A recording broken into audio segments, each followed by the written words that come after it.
Hi, everybody. 1,700 and I'm on 1,738. Can you believe it? 1,738 days since Richard was forcibly removed from his barracks and his life was taken from him right there on Fort Bliss. And it has been just an incredible day again with all of the evidence.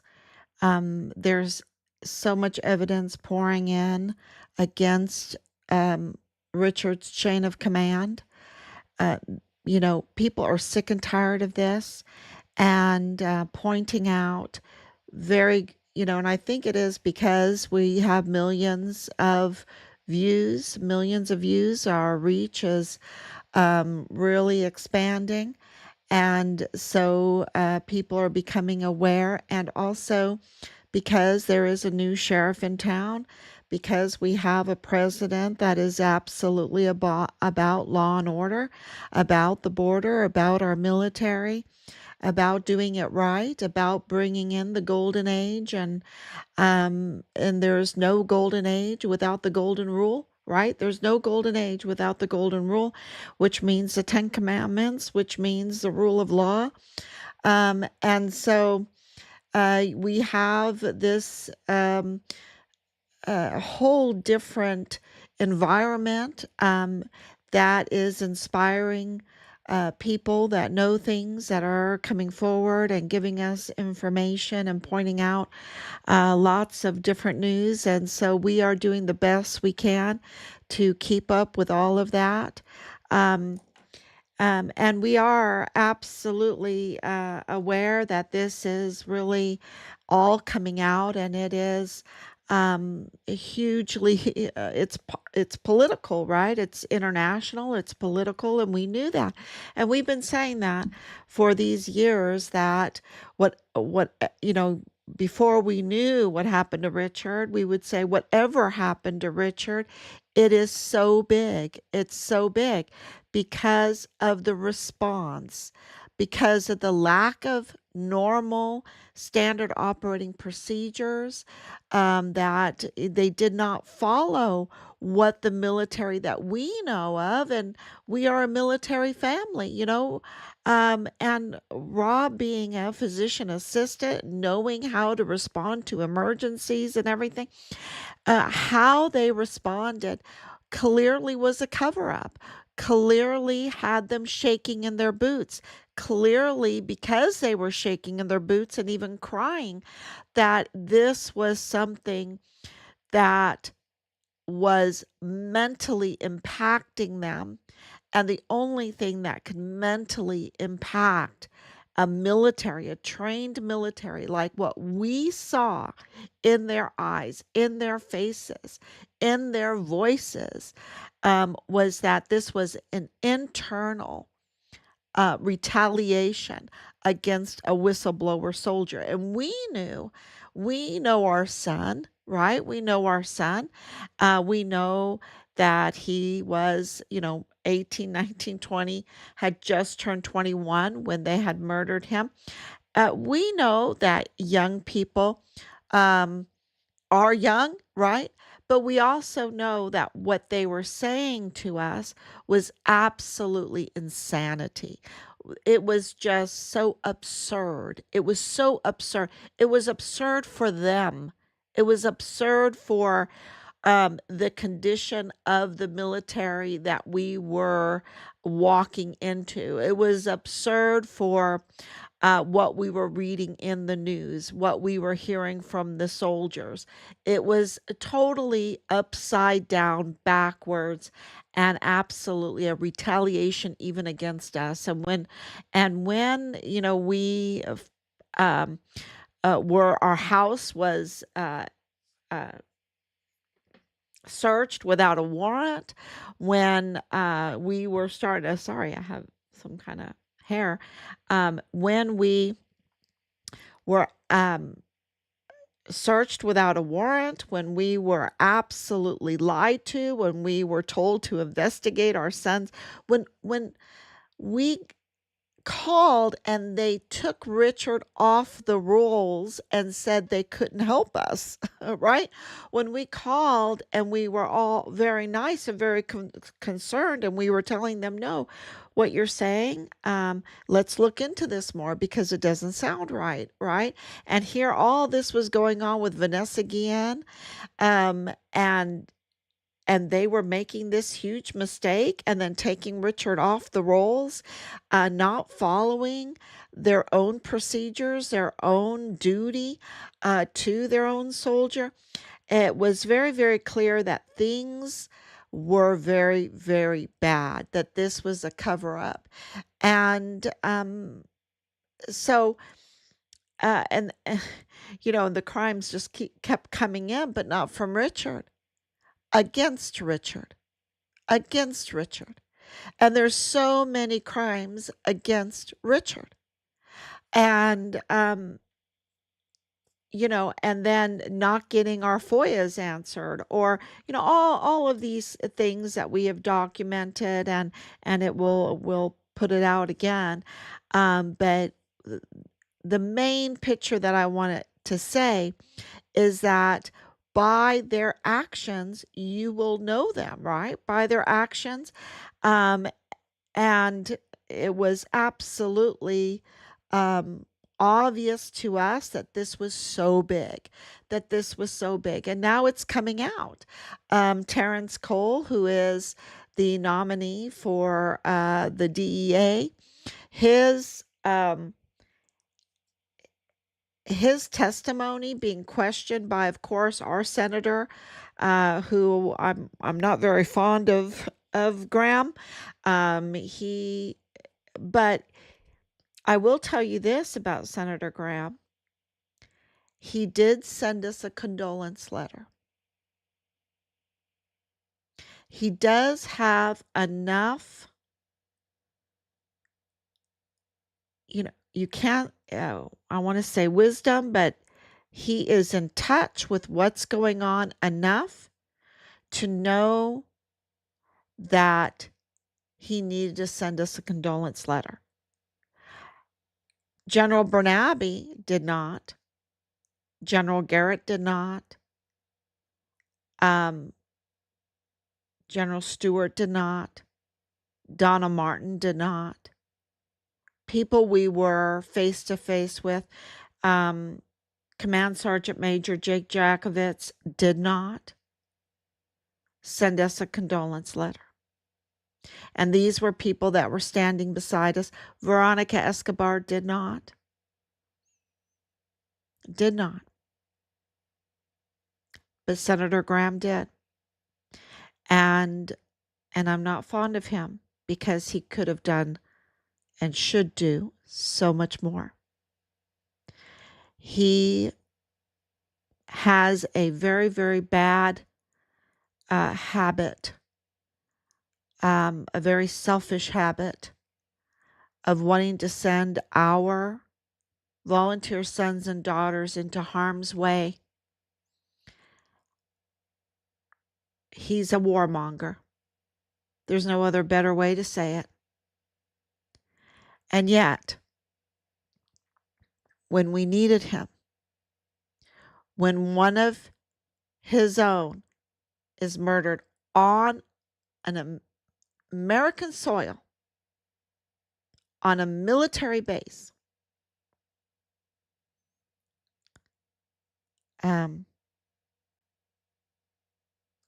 he lets you down.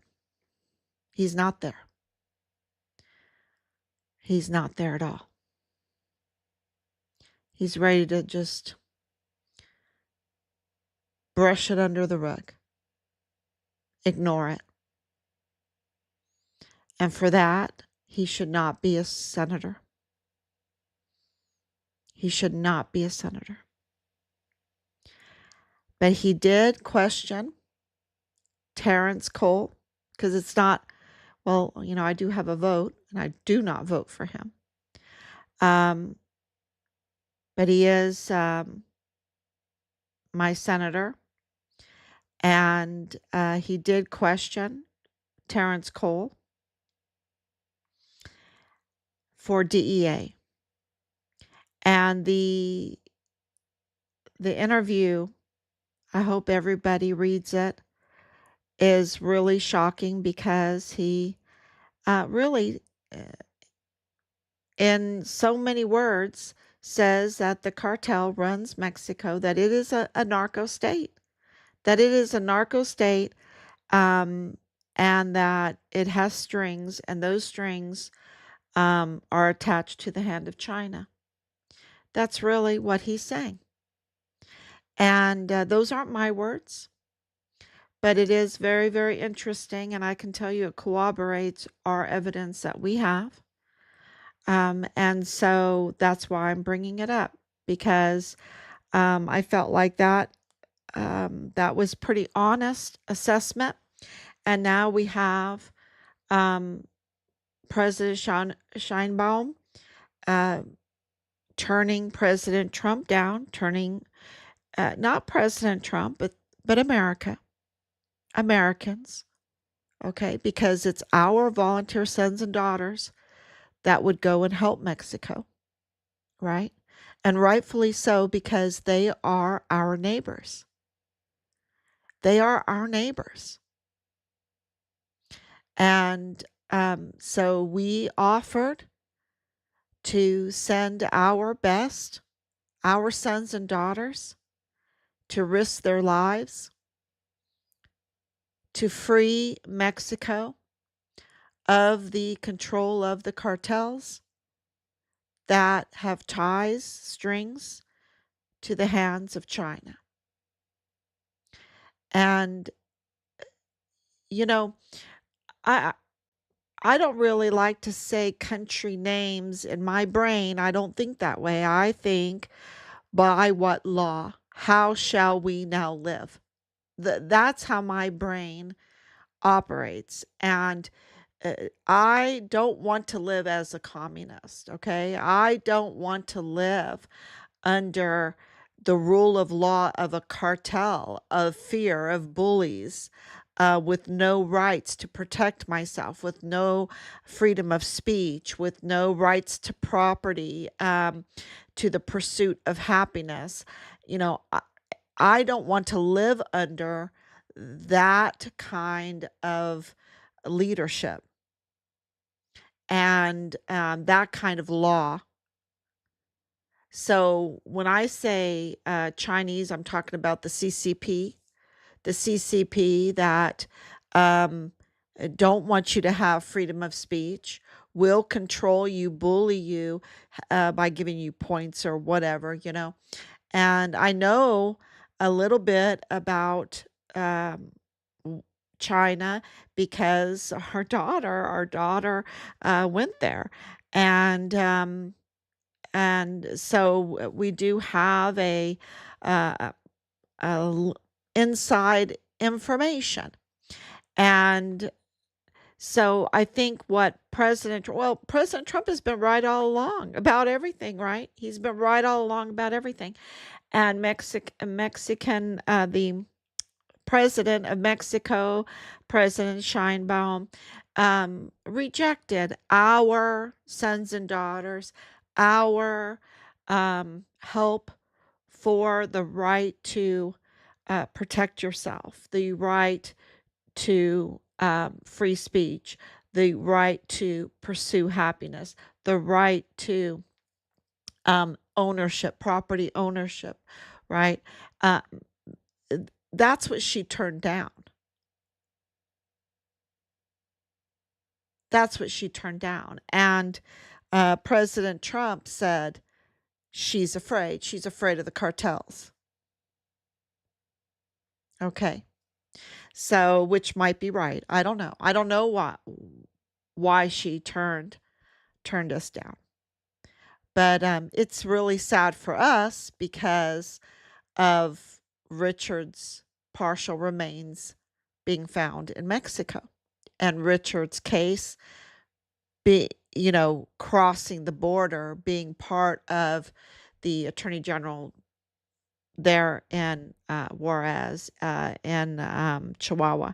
So, so that's really sad for us because, yeah, but we're marching forward, and a lot of information is coming out, and I thought that that was something that everyone that is interested in the southern border region, that they should read.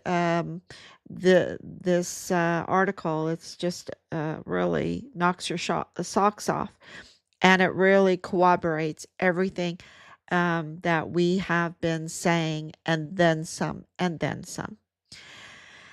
Because it really tells you who the Mayellas are, right? It tells you who the broken federal courthouse is for. It tells you who the broken DA. We don't have a DA in El Paso, so who's going to prosecute these cases, right?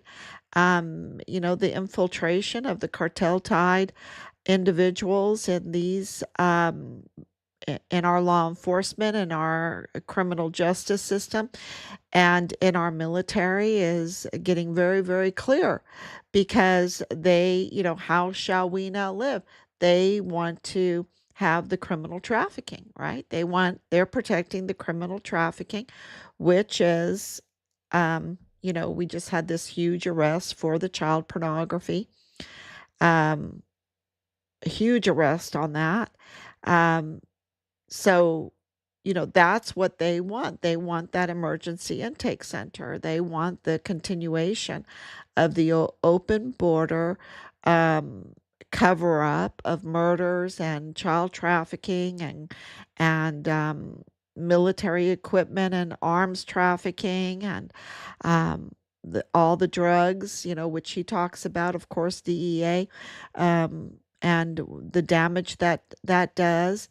And I want to make it very, very clear that all of that lousy stuff, that very evil stuff, those vices, the vices, are intentional. They're intentional to entrap, to be a stumbling block for our young people, for our people, and and they film things. Everything gets filmed, or they can absolutely make you a criminal overnight. They can make you a criminal with their traps, with their stumbling blocks, with their temptations that they put in front of you. And they were doing that to our soldiers, our young soldiers.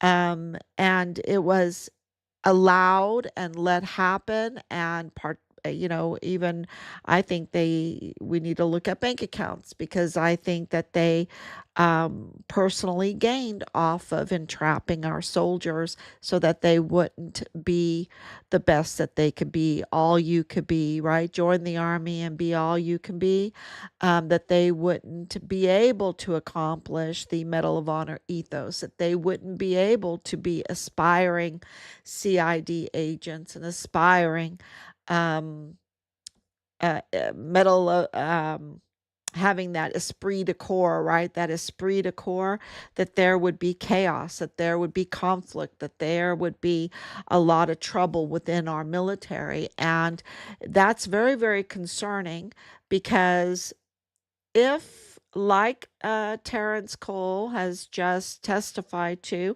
that the cartels have strings tied to the hands of the CCP, then this could be a war strategy, right? This could be a war strategy to uh, to to disable, to debilitate, to destroy, to weaken our military. And it's which leads me to Leilani Hart, and she speaks Chinese. I'm just telling you, she speaks Chinese. Kayla, Chinese. Um, she speaks Chinese, and then Jonathan Ambrise, Chinese. Um, trained like this, there is something really, really sinister going on here. um, at the southern border in El Paso on Fort Bliss, and it's very, very, very dangerous. It is a national security risk. And so, talking about Leilani Hart, who is a convicted criminal, okay, she has a long criminal history that goes back before Richard was even born, okay? She has immigration problems, okay? She has connections. I mean, I've had people tell me all kinds of things about her bragging that she runs the CID. And we're getting information that she was even called CID analyst, right? Because her access into the Fort Bliss CID was so complete, right? She could access anything. And we know from our task force Find Richard Halliday meeting that where we confronted the 15 plus agencies, organizations that were there. It was huge. It's just a huge case, right? International case, reaches across the oceans. Um, that that there were leaks, and there were leaks coming out of the CID, and they had no problems watching Marlon Soto cover it up right in front of everybody, right? Do something illegal right in front of everybody, right in front of two generals. Uh, or were there three generals? I know. I wonder if Stewart was there at the first task force. I think they already had removed Stewart. For a short time to send him to cover up school, to how to be a cartel tied cover up agent for foreign and domestic enemies of this country. Absolutely, because he's the one that told us that the barracks were swathed with weapons, and anyway, he told us a lot of things. And the girls being brought in during the lockdown, and the young girls and everything. Uh, you know, and they weren't standing 6 feet apart, okay? They were in there for the parties, right? And they were absolutely carrying all kinds of stuff in there with them. Um, and we have witness testimonies to that. So, um, yeah, in this meeting, we said that the CID was leaking, and they, right in front of our eyes, committed a crime. And so, of course, when as time went by and more information came out, and Judge Roger Rodriguez submitted his report that they kept from us, we wouldn't even know it unless he called us in January of 2022 and told us, introduced himself and told us that he submitted a report, and take these names down: Leilani Hart and Tavita Nusa. And Leilani Hart, of course, is the mother of Richard's platoon leader, Dallas Hart. And this access to CID files and tampering and everything, and them being family members, and being family members with benefits, okay? Family members with benefits. It seems like everybody got benefits from Leilani Hart, for in turn, she wanted, Benjamin benefits. But she gave out benefits quite a bit, and a lot of tricks. And so, that brings, tricksters, make friends that are tricksters. And, that's Kyla Cardona. Kyla Cardona, the assistant to Lieutenant General Sean Cardona Bernabe. And, so another trickster, and one individual. They have several individuals in common, like Eric Johnson, Eric I Love Crack Johnson, Eric I Love Crack Johnson, But they also have another one, Christopher Michael Meissner, CBP lawyer. But after we're getting a lot of information coming in, and we had to corroborate that. And um, so he definitely was a CBP lawyer, Customs and Border Patrol. That means he would have connections with Borstar, which is very interesting for us, and others. And so he is an important player.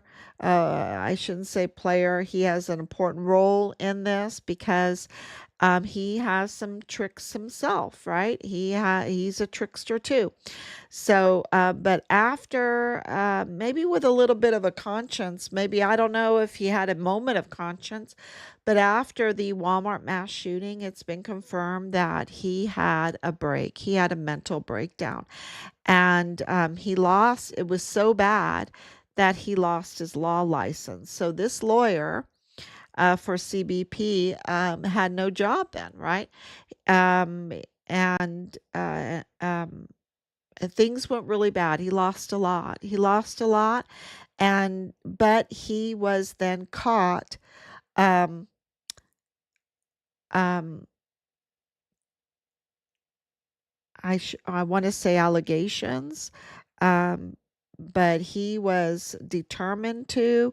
He was discovered. He was accused of. I think that would be a good one. He was discovered and accused of stealing passports and identifications. Um, and so he was up to no good. He was up to no good. He was also um, caught and accused of, discovered to be impersonating a DHS lawyer after he lost his license. Okay, which is, it's bad enough to um, impersonate a lawyer, but to impersonate a government lawyer, a DHS lawyer, that is, ooh, that's really up to no good, right? That's really up to no good. And we know that he was up to no good with Leilani Hart and Kyla Cardona, the assistant to Lieutenant General Sean Bernabe. So that is really, and I should have made sure that I was on. It's I'm burning the midnight oil. Okay, I think I am on. Lieutenant General. So, uh, it's been really, let that sink in. So now you have um, two major connections, and there's more, between Leilani Hart and Kyla Cardona, which connects to then Lieutenant General Sean Bernabe, which also then connects to Major General David Stewart, which connects. David Stewart didn't do anything at that time without General Garrett. Okay, General Garrett was over the Vanessa Guillen case. He and they did not want another Guillen situation, which I think is so disrespectful of Vanessa Guillen.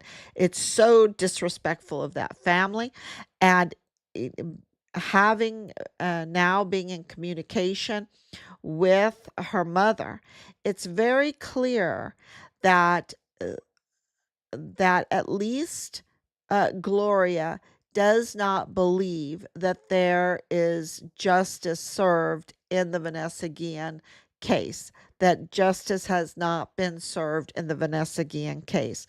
That's very, very clear. Okay. And so that tells you that not only has General Garrett and Major General Stewart and Lieutenant General Sean Bernabe with the IG, the Provost Marshal at the time, Lieutenant General Donna Martin, that they did not do their duty. Okay? They did not do their duty. And one thing that's very clear after all these years is that we have discovered this case, which encompasses so much without having the access like a CID agent would, like an IG inspector would, like the provost marshal would, like a general would. We don't have the resources, we don't have the access like they do to the intelligence.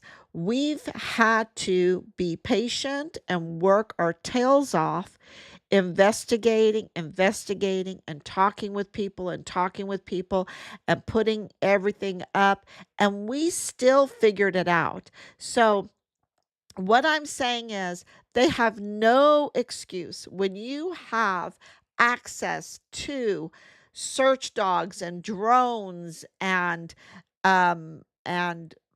boots on the ground and vehicles and money and everything, and you have all of that and you have the responsibility to Vanessa Guillen, to Richard Halliday, and you fail and you have all of that access, all of the SAR radar technology, all of the manpower, and the hours. They were like bragging that, oh, we've spent so many hours on Richard Halliday's case. Look, if you really spent that much time on trying to get justice for Richard, you would have had it I would have said in a matter of hours. In a matter of hours. Okay, give it a couple days. Give it a couple days. When you have that kind of manpower and that kind of technology and that kind of access, you can absolutely figure out what happened to Vanessa Guillen, what happened to Richard Halliday in a heartbeat. In a heartbeat. And I'm giving them days. And they were like, oh, we're spending so much time. It's so difficult. No, this was a cover up. This was an intentional cover up and intentionally choosing, just like President Scheinbaum just did, choosing foreign and domestic enemies, choosing the criminal element over their own country. Sorry, she just chose the criminal element over her own country and countrymen.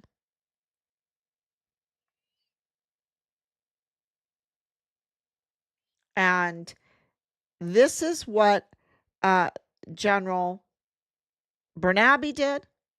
This is what Lieutenant General Bernabe did. This is what Major General Stewart did. This is what General Garrett did. This is what Lieutenant General Donna Martin did. They chose foreign and domestic enemies over our country and our countrymen. That's very clear. And that's what Scheinbaum just did in Mexico. We cannot have you have to ask yourself, how shall we now live? How do we want to live? With criminal trafficking? And I'm talking about human trafficking. I'm talking about these terrible illegal movies that, President Trump was saying, oh, Hollywood, it doesn't make movies. They're making all kinds of movies right now. They are just the most disgusting illegal movies. And they are hurting people, hurting children to do it. And hurting them physically and hurting them mentally. And we have a real mental health problem because of all the chaos, because of this bully, criminal trafficking, cartel tied foreign and domestic enemy control over our system.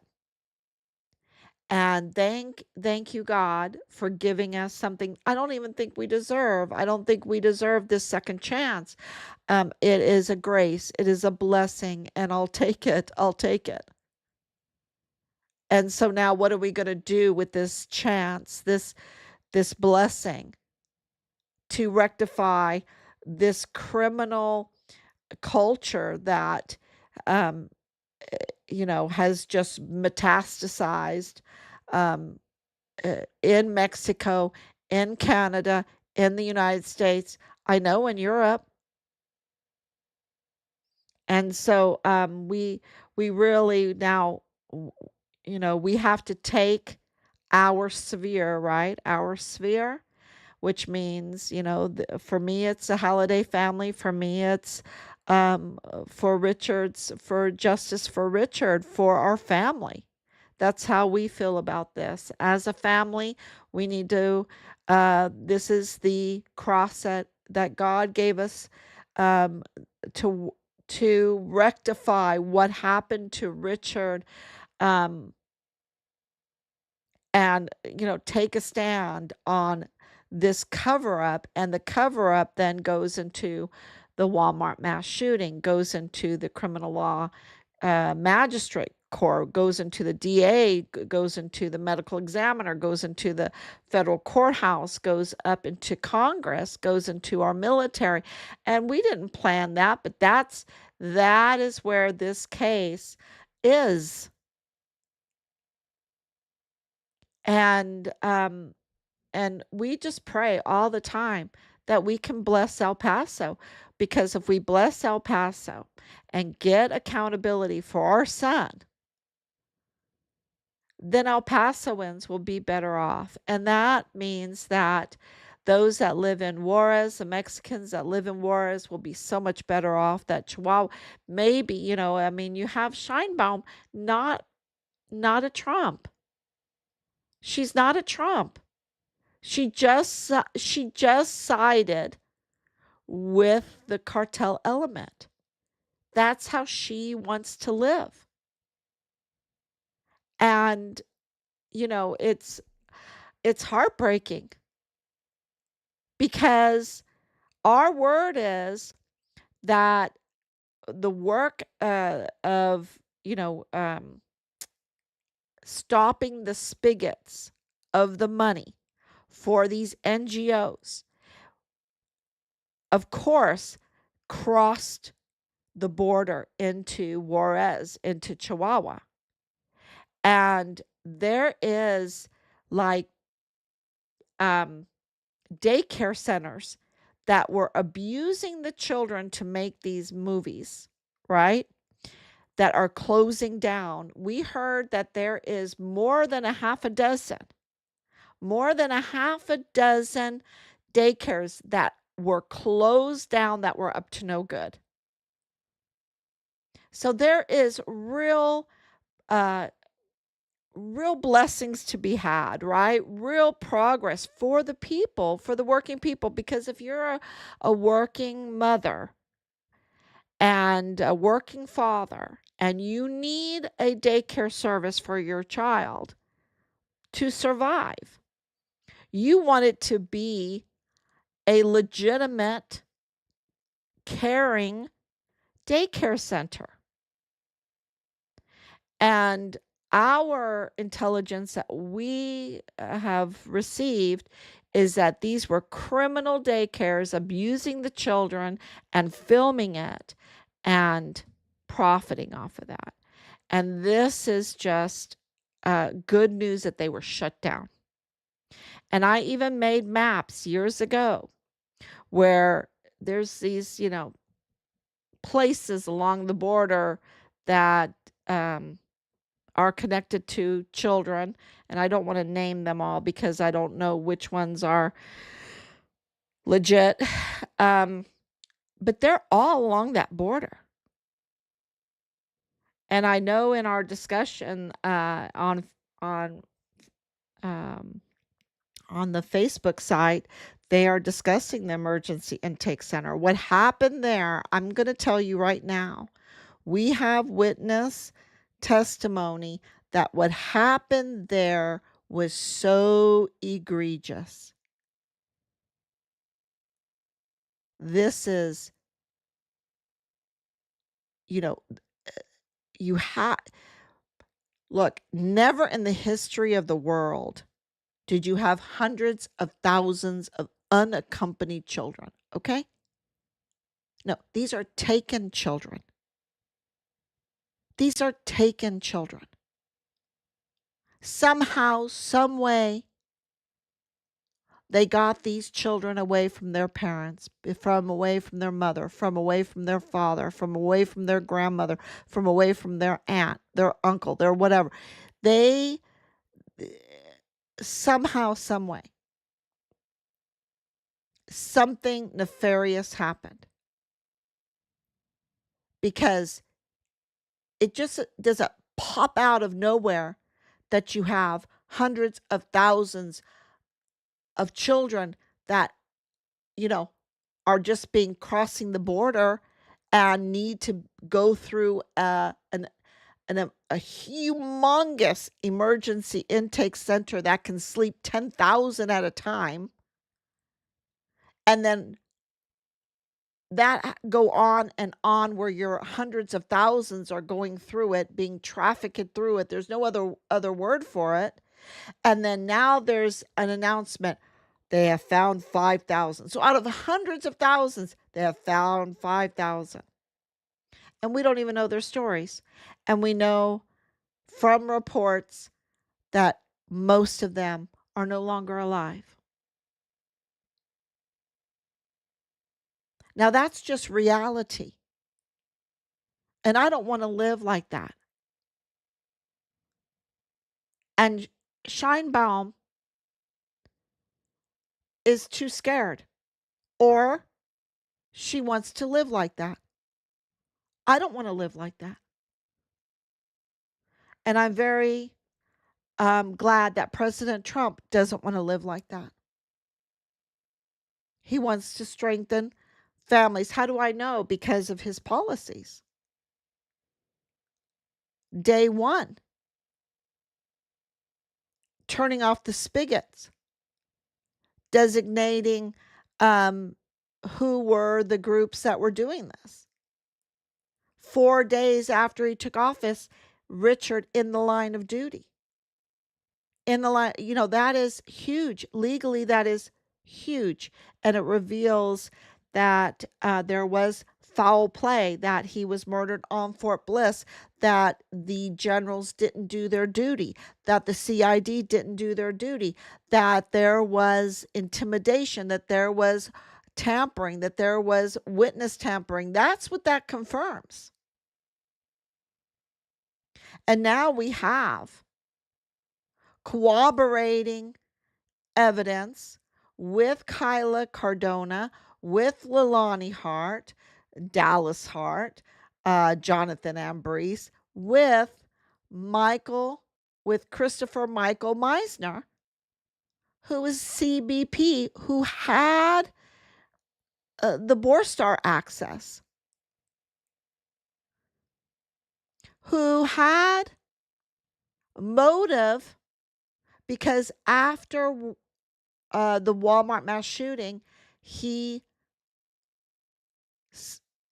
couldn't handle it. He had a breakdown. He lost his license. And so after that, he had to find, he lost his job. So he had a motive, and he was absolutely discovered and accused of stealing identities, stealing passports. And he is connected with these two that we know. Leilani, total history of criminal activity, who then corroborates it, hard evidence, a affidavit with crimes against children, crimes against being in the country, crimes against children, and also criminal acts with weapons. But the main, we cannot overshadow the crimes against children, the worst types of crimes against children.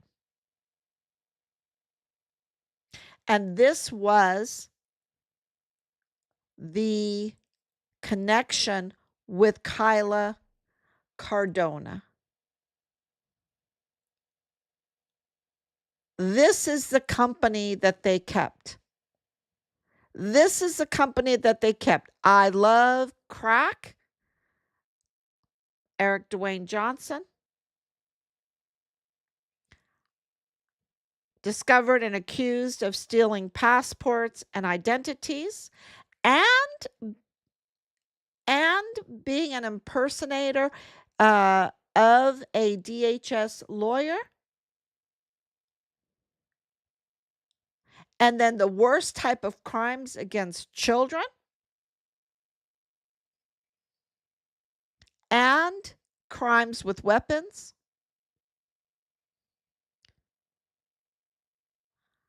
So you've got drugs, weapons, children's, criminal trafficking right there in that mix, and a border connected lawyer that lost his badge and has a motive and is wanting identities.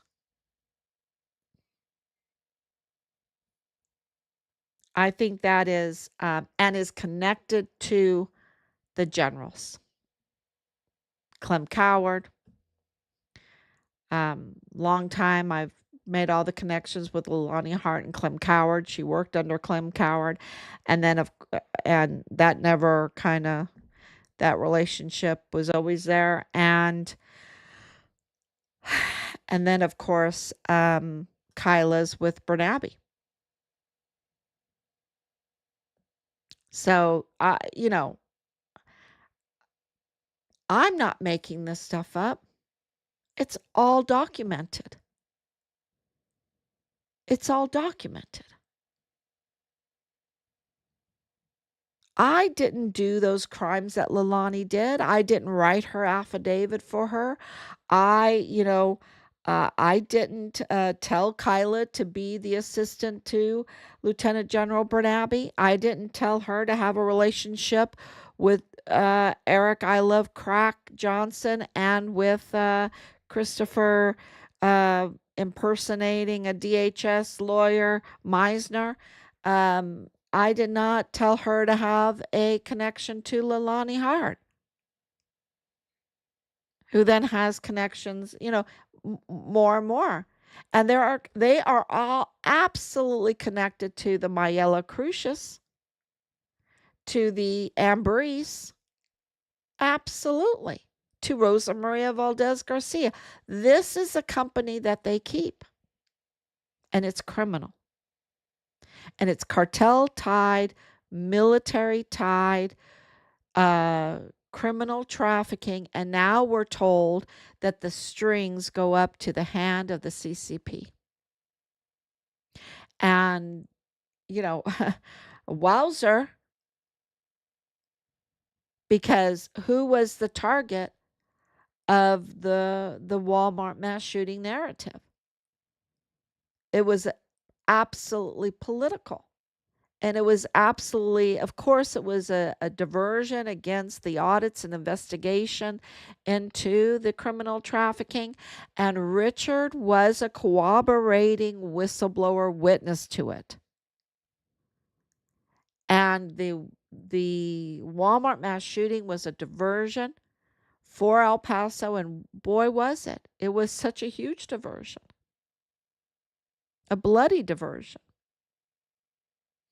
And then they framed the false narrative, something that would be very divisive And of course, there's no better divisive is to get the people against each other to claim that it was a racist hit. And Patrick Crusius is not a racist. Sorry, y'all. He's just not a racist. He's just, gosh, that and I'm not saying he's not a criminal. He is a criminal. He was there. But I don't even know, like because we haven't gotten all the evidence. We haven't had a trial, right? It's been sealed. Everything we have is because of these years and things coming out, right? Things coming out. But Patrick Crusius is not a white supremacist. I doubt it because it just doesn't fit. It doesn't fit. I doubt it if he wrote that manifesto. I doubt that. Not with his connections, his connections with trained hackers and cybersecurity technicians and, accountants and cyber accountants and cyber business, uh, you know, West Pointers. And his connections are a lot of computer savvy individuals that are up to no good. And so it's very hard for me to believe that Pat C. Wrote the manifesto, that he even cared about any of that. He cared more about the orange that he was buying. He probably cared more about the wedding. His brother going away from him, marrying this Mayella girl. I always, he probably thought Alexis was sweet. He didn't realize that it was very bitter. And, and his twin sister, you know, um, yeah, them, here he is being plead to 90 life sentences, and they're, doing their wedding showers, right? They're doing their honeymoon. They're going on their honeymoon and everything. Dreaming of, maybe one day having a baby bed in their house and all of that, and all their future dreams and whatever school that they got into because of anyway, yeah, and living in El Paso, and here he is getting pled to hate crimes, 90 life sentences to be spent in the Alcatraz of the Rockies, not Alcatraz that President Trump now wants to open up, because we have these judges that, don't want to allow the deportation of those that came into the country illegally out of the country back to where they came from, to legally apply if they want to so do so, to come back in, to legally apply. Yeah, it's a really, it's very backwards. Everything's a little backwards.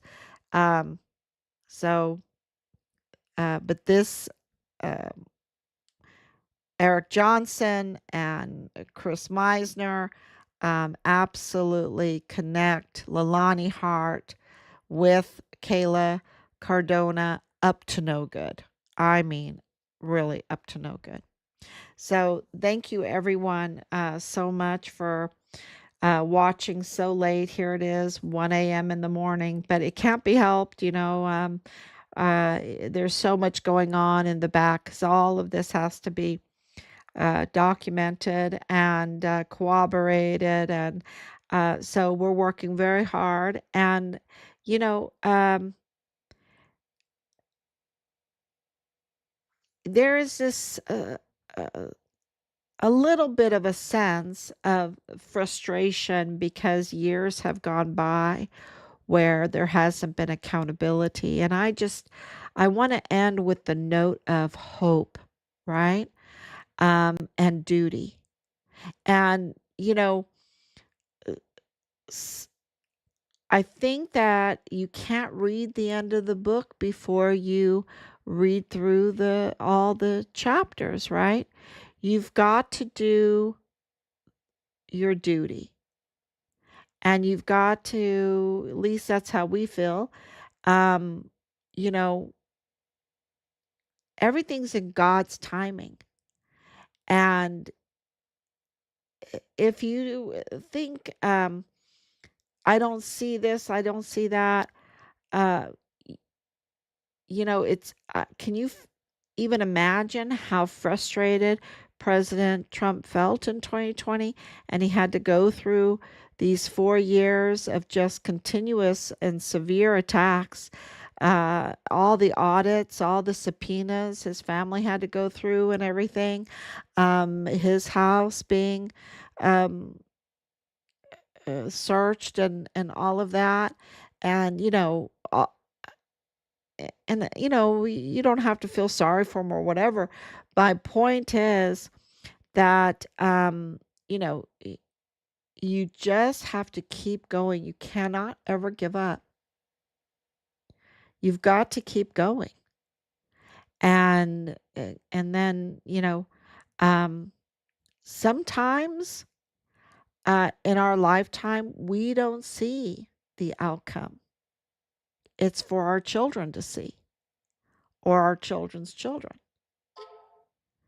And, one thing that we absolutely know for sure is that the crimes in this are so egregious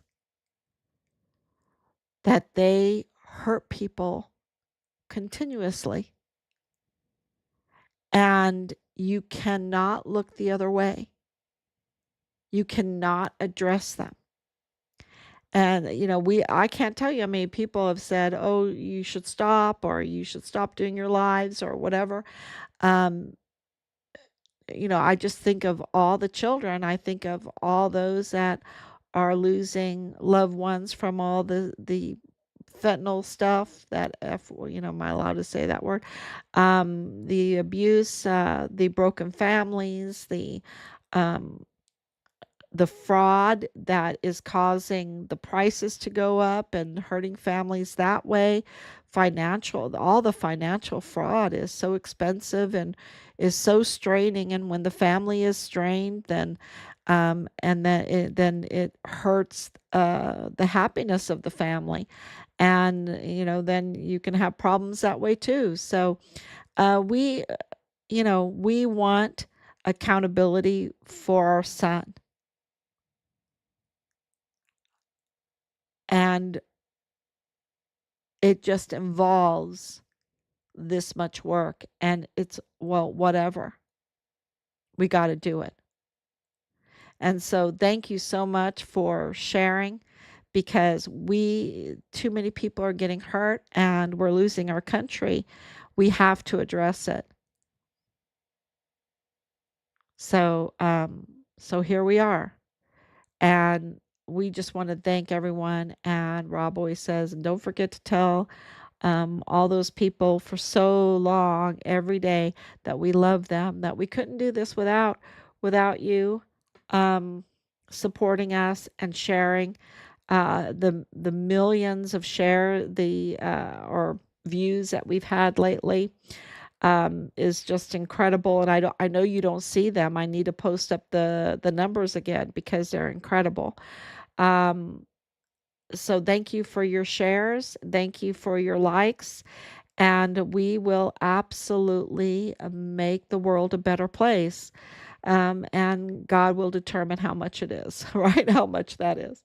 So thank you so much. And I will see you tomorrow, God willing.